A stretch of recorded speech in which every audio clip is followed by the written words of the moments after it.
নেশা এমন একটা জিনিস যা জীবনকে তছনছ করে দিতে কোনো কিচ্ছু লাগে না। গাইবান্ধা তার নিজ সন্তানকে বাবা নিজে জীবন্ত কবর দেওয়ার চেষ্টা করছে। আপনারা অবাক হয়ে যাবেন, মাত্র 1000 টাকার জন্য। তার শ্বশুর বাড়িতে 1000 টাকা দাবি করেছে শ্বশুরের কাছে যে আমাকে 1000 টাকা দেন। শ্বশুরও গরিব, সেও গরিব। গরিব হওয়া বাংলাদেশে একটা অভিশাপ, আর নেশা করা এটা আরও ডবল অভিশাপ। যে বাড়িতে একজন মানুষ নেশা করে সেই বাড়ির আর কোনো রকম শান্তি বজায় থাকে না, মানে অশান্তিতে ভরে যায়। তো এমনই গাইবান্ধাতে চাঞ্চল্যকর তথ্য উঠে আসে যে শ্বশুর বাড়িতে বলছে যে 1000 টাকা চাই, মেয়ে বলছে বাবা 1000 টাকা দাও, দিতে পারিনি, তখন তার বউকে ধরে পিটাইছে। যেটা সচরাচর গ্রামগঞ্জে এখনও বউ পিটাই, এমন লোকও আছে, বউকে মারধর করে। আর যারা নেশা করে তারাই মূলত এই কাজগুলো বেশি করে থাকে। তো দেখা গেল একটা পর্যায়ে মারামারি করছে, এলাকার লোকজন আসছে, ওর সন্তানকে গোসল টোসল করে দিয়ে কবর খুঁড়ে ফেলছে, মাটি দিবে। তখন এই বিষয়টা জানাজানি হয়ে আর কবর দিতে পারেনি। নেশাখোরকে আপনি যতই ধর্মের দোহাই দেন, যতই আপনি ভালো বোঝান না কেন, সে জীবনে কখনোই বুঝবে না। কারণ ওই যে নেশা করলে তার মন মস্তিষ্ক সব কিছু মনসত্ব হারিয়ে যায়, ভিতরে পশুত্ব বিদ্যমান থেকে যায়। আপনারা আজকাল কোনো গ্রামে দেখাতে পারবেন না যে গ্রামে নেশা করে না। নেশামুক্ত বাংলাদেশ কোনো গ্রাম আছে বলে এখন পর্যন্ত আমার চোখে পড়েনি। আপনাদের যদি কারো চোখে পড়ে থাকে সেই গ্রামগুলো আমিও শুনতে চাই যে নেশা করে না। অনেকে বলেন খুলনায় নেশা করে না, খুলনায় আরও বেশি নেশা করে। সুন্দরবন এলাকায় জলদস্যু যারা বা বন ডাকাত বলা হয়, এরা নেশা না করলে ডাকাতি করতে পারে না।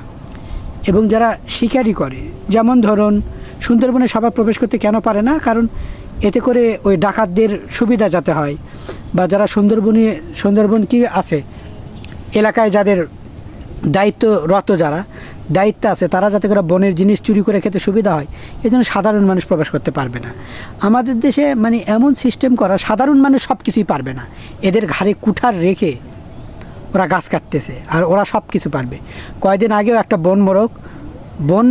বনের কর্মকর্তা একজন ধরে খেয়ে ফেলছে, আর মানুষজন জানাজানি হয়ে গেছে, সাধারণ মুরগি নিয়ে যায় সেখানে ছেড়ে দিচ্ছে। তাহলে বনের পশু পাখি যারা, তারপরে দেখবেন হরিণ, এই টাইপের, ওরা সব কিছু নিয়ে খেয়ে ফেলে দেয়। আর যারা দস্যু রয়েছে, এদের সাথে আঁতাত রয়েছে, তারাও খেয়ে ফেলে দেয়। শুধু আপনি যদি চাই তাহলে যেতে পারবো না, হরিণকে ধরা যাবে না, ছোঁয়া যাবে না, মানে সাধারণ জনগণের জন্য যত আইন, আর ওদের জন্য কোনো আইন নাই। সুন্দরবনে কুমির যে পরিমাণ হিংস্রতা দিন দিন বাড়ছে, সুন্দরবনের কুমিরকে আমি মনে করি মানুষের চেয়ে পশুর দাম কখনো বেশি হতে পারে না। তাই এই কুমিরগুলোকে ধরে বিদেশে চায়না অথবা আরও অন্যান্য যে এলাকায় থাইল্যান্ড, এইগুলোতে কুমিরের মাংস বিক্রি হয়, সেখানে তারা পাঠিয়ে দিক, যেহেতু ওরা খায়, ওদের কাছে দিয়ে দেওয়া হোক, টাকাও আসবে, মাঝখান থেকে আমরা ভয়ঙ্কর বিপদগামী কুমির থেকে বেঁচে যাব। কিছুদিন আগে একটা মহিলাকে কুমির রক্তাক্ত করে ফেলছে, শেষমেশ মরে গেছে। আপনারা দেখেছেন ছাগল গলা কেটে ফেলে দিছে, ছাগল এক আছাড়ে কুমিরে কেটে সে ছাগলকে খেয়ে ফেলছে।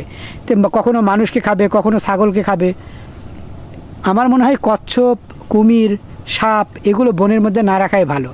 কারণ যে জিনিসটা মানুষের ক্ষতি ডেকে আনে, এমন জিনিসটা, শিয়াল, এগুলো থেকে দূরে কুকুর, কারণ কুকুরও কিন্তু প্রচুর পরিমাণে ক্ষতি করে। এই যে শহরে কুকুর যে পরিমাণে বাচ্চাদের খেয়ে ফেলে, কখনো কামড় দিয়ে অনেকে মারা যাচ্ছে। আপনারা যারা পশু যেটা আছে আর কি, যেটা পশু যে কামড় দেয়, প্রাণী কামড় দেয়, শিয়াল, কুকুর, বিড়াল, এই লাইনে দেখবেন দীর্ঘ লাইন হয়ে গেছে বাচ্চাদের, বড় মানুষের, এবং অনেকের ক্ষতি হয়ে গেছে, অনেকের জীবন বিপন্নে চলে গেছে, যে সে আর বাঁচবে না, এরকমও হয়ে গেছে। তো তাই আমাদেরকে সব দিকে সতর্ক থাকা উচিত আমি মনে করি। নেশামুক্ত বাংলাদেশ আদৌ কি হবে কি না, বা আমার নিজ চোখে আমার সন্তান, আমার ছেলে মেয়েদের নেশাখোর দেখতে হবে কি না, আল্লাহ না করুক, এটা জোর গলায় বলা যাচ্ছে না, করতেই পারে। কারণ চতুর্দিকে যখন বিষাক্ত ধোঁয়ায় ছেয়ে যায়, তখন আমার মধ্যেও সে বিষাক্ত ধোঁয়া আসবে না, এর গ্যারান্টি কেউ দিতে পারে না। গাইবান্ধা গরিব এলাকা, সেখানে এগুলো চলছে। শুধু সেখানে নয়, পুরা বাংলাদেশের এমন কোনো গ্রাম নাই যেখানে নেশা চলে না।